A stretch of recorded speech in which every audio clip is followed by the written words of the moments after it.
the wellness wealth coach and the author to unpack this a little bit further. Samke, good morning. Good morning, Taco. I love the way you say my name, Samge, because some people are Samke. like Samke, Samke, and you're like Samge, like home. Samke. Kelly, how? Lalela. How, Kelly? Love it. Thank you so much for joining us today. So let's talk about this. To be honest, I'm going to give you full right to drag me because when it comes to career, when it comes to, wellness as well, there's a bit of a traffic between the two locations. And I know a lot of women as well struggle with this. When we boom in our careers, we kind of abandon ourselves. We abandon our bodies, our minds, and our souls. How do we create balance between the two? Well, I'm not going to drag you because shame or guilt doesn't do any justice for anyone.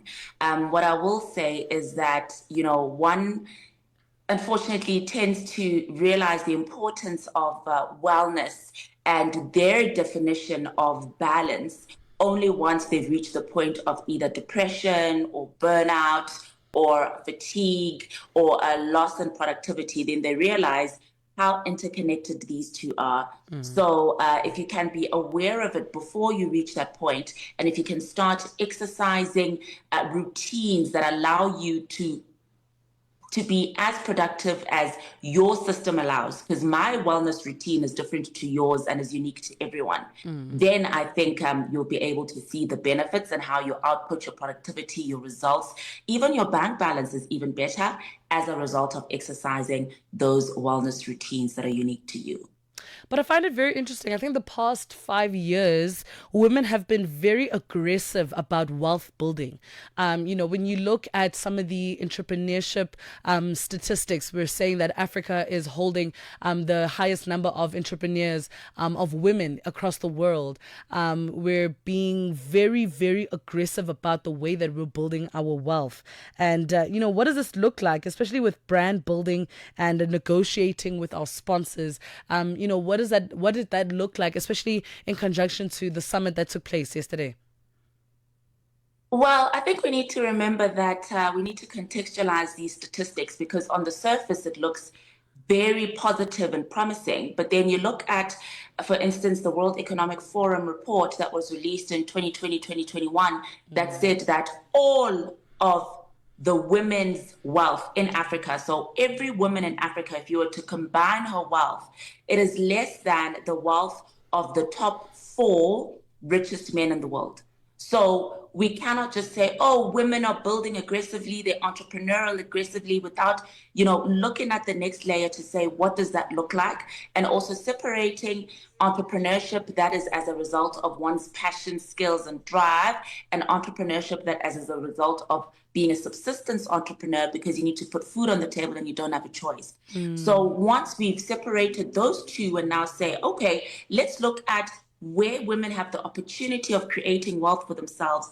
I'm a big proponent of digital entrepreneurship, women using digital platforms to advance their skills and commoditize their skills into products on digital platforms because number one, it allows us to overcome the issue of transportation and travel security. When we look at the Africa Free Trade Agreement, one of the criticisms is that it means very little to Africa's women because of the safety issue around travel and borders and some religious issues around traveling unaccompanied by a male, some cultural issues around if you are traveling for business, who's at home. So digital entrepreneurship for me addresses all of that. And then number two, when you use your brand to build community, to build an affinity to you and who you are and what people love about you, it's easy then to sell anything to them. We can look at models such as Oprah and Martha Stewart, who very successfully managed to do that in the US.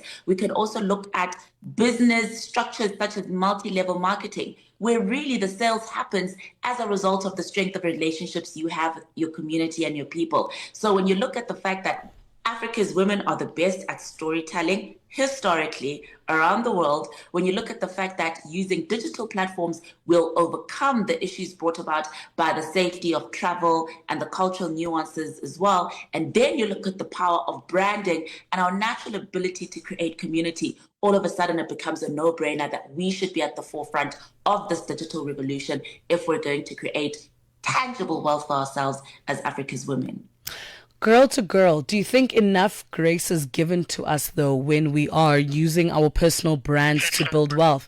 The reason I'm asking this question is because I think about some of the women whose brands have been tarnished by their romantic relationships, their affiliations. I think let's even go far. Kim Kardashian, right? A woman that I really admire because she's been able to redo her life like 500 times.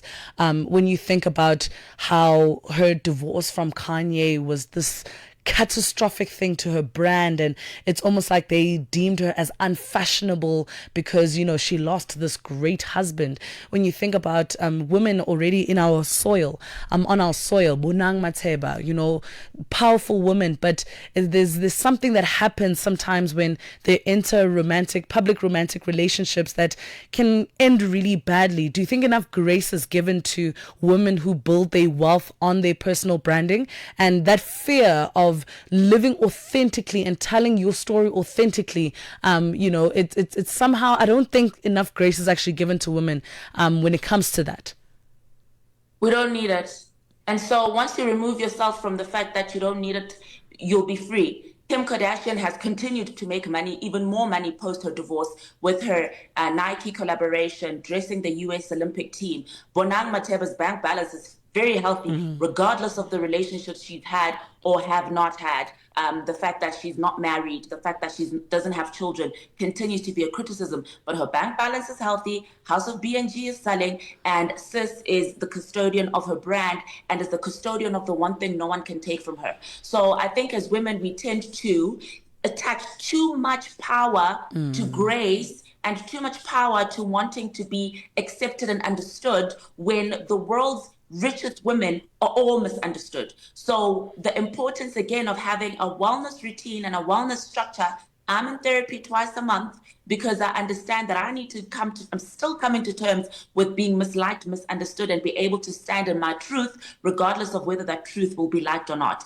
And I've found that in doing so, I've created enemies, yes, but then I've also created loyalists and ambassadors. So if you want to be white rice, in the world of personal branding, you will be white rice, but then no one has ever complimented the chef or the cook or a function on how delicious the rice was. But instead, if you want to be that unique dish that is polarizing, you need to accept that there will be enemies, there will be loyalists, but you cannot create tangible wealth. You cannot create a global brand. You cannot create deep sales without having to be in that position where you say either you like me or you don't, either you take it or you don't, and do so obviously strategically in a way where you know who you're serving, who your target market is, and listening only to their voice. Give this girl a mic and a stage immediately. Samke Mhlongo, people. Like, I'm not even joking. I need you on a stage with a mic on top of a soapbox if needs be, because that we don't need.